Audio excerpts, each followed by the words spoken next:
Une génération de prêtresses émergera, capable de comprendre le langage de l'âme. Nous y sommes, l'ère des nouvelles prêtresses s'élève sous nos yeux.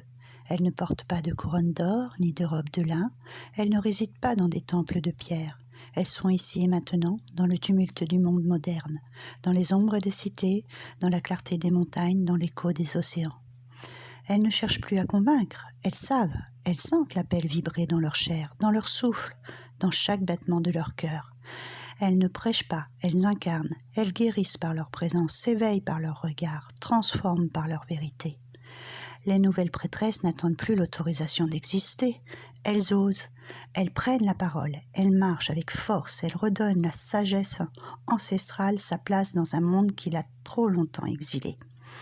Elles dansent entre les mondes, tenant dans une main la science et dans l'autre la magie. Elles ne rejettent rien, elles s'unissent. L'invisible et le tangible, le sacré et le quotidien, l'ombre et la lumière. Elles comprennent que la véritable alchimie n'est pas dans la séparation, mais dans l'union des forces. Elles réveillent la mémoire enfouie, se reconnectent au savoir perdu. Elles ne suivent pas des dogmes, elles suivent leur propre vérité. Elles honorent leur intuition comme une boussole divine, leur corps comme un temple, leurs paroles comme des sortilèges de création. Elles ne sont pas seules. Partout des âmes s'éveillent, se reconnaissent, se rejoignent. Un murmure devient un chant devient un cri devient un appel.